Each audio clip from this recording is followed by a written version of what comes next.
ഏതേതോ രാജവാഴ്ചക്കാല കാഴ്ച പോലെ ഒരു സെക്കുലർ രാജ്യത്തിന്റെ പ്രധാനമന്ത്രി മന്ത്രോച്ചാരണ മധ്യത്തിൽ ചെങ്കോൽ സംസ്ഥാപനം, പിന്നെ അയോധ്യയിൽ ആത്മീയ നേതാക്കളുടെ എതിർപ്പ് തള്ളിയ രാംലല്ല പ്രതിഷ്ഠയിലെ പൊളിറ്റിക്കൽ ഇവന്റിന് പിന്നാലെ വന്നതാണ്.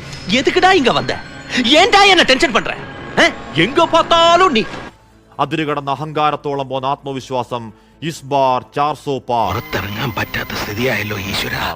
അത് കോൺഗ്രസ് മുക്ത രാജ്യം എന്നതിനപ്പുറം പ്രതിപക്ഷ മുക്ത ഭാരതം എന്ന ജനാധിപത്യ വിരുദ്ധ സ്വപ്നാടനത്തിന് ഗ്രൗണ്ടിൽ കണ്ട കാഴ്ചകൾ വഞ്ചനാപൂർവ്വം മറച്ചുവെച്ച് ലജ്ജയില്ലാതെ മോദിക്ക് ഓശാന പാടിയ പ്രവചന തമ്പ്രാക്കൾ പ്രശാന്ത് കിഷോർ, പ്രദീപ് ഗുപ്തമാരുടെ ചാനൽ മുറിയിലെ നാണം കെട്ട പൊട്ടിക്കരച്ചിൽ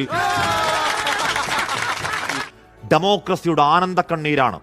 വെറുപ്പിന്റെ ഭീമാകാരങ്ങൾക്കെതിരായ അയാളുടെ പോരാട്ടത്തെ പൊറോട്ട പോരാട്ടമെന്ന് കളിയാക്കിയവരോട് വേണ്ടാട്ടോ, നീ ചായ അടിച്ചാ മതി, നീ എന്നെ അടിക്കാൻ നിൽക്കണ്ട. പപ്പ് വന്ന് കൊത്തിക്കീറിയവരോടൊന്ന് കാലുഷ്യം പോലും കാണിക്കാതെ ഒരു ചുവന്ന പുറംചൊട്ടയുള്ള വിശുദ്ധ പുസ്തകം കയ്യിലേന്തിയ മനുഷ്യന്റെ ഇതുവരെ കാണാത്ത ഹൃദയാഴത്തിലെ ഒരു ജനാധിപത്യ ചിരിക്ക് രാഹുലെ എന്തൊരഴകാണ്.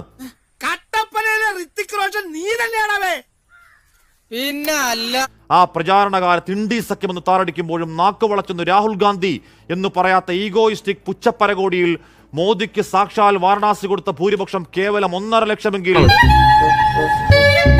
റായ്ബറേലിയുടെ ഷഹസാദയ്ക്ക് ഉത്തരേന്ത്യ കൊടുത്ത സ്നേഹപക്ഷം 4 ലക്ഷത്തോളമാണ്.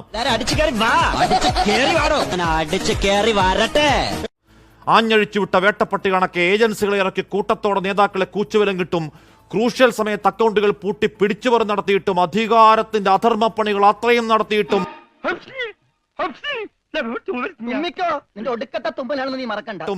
നട്ടല് പൊട്ടാത്ത കരുത്തായെങ്കിൽ ഇന്ത്യ സംഖ്യം 10 മാറ്റു ജേതാക്കളാണ് ജനാധിപത്യ പ്രതീക്ഷ. സ്റ്റീഫൻ നമ്മൾ ഉദ്ദേശിച്ച ആളല്ല സാർ. ധ്യാനപ്പാറയിൽ കാതോർത്താൽ കേൾക്കാം വിവേകാനന്ദന്റെ അശരീരി നരേന്ദ്ര ഗാന്ധിയെ പഠിക്ക്. ഇനി രക്ഷയില്ല. തിന്ന ബിരിയാണി പോലും ദഹിച്ചുപോയി. മഹാരാജ്യമേ, നിന്റെ ജനാധിപത്യത്തിന്റെ അപാരമായ മഹാവിസ്മയം മാഞ്ഞുപോയെന്ന് പേടിച്ച സപ്തമണിക്കൂറുകൾക്ക് സമസ്താപരാധം മാപ്പ്. ആ രാജ്യം പറയലാണ് അധികാരത്തിന്റെ ആർത്തിക്കണ്ണ് മൂത്ത് അവിശുദ്ധ കൈകൊണ്ട് ഒരുത്തനും ഭരണഘടനയിൽ തൊട്ടുപോകരുത്.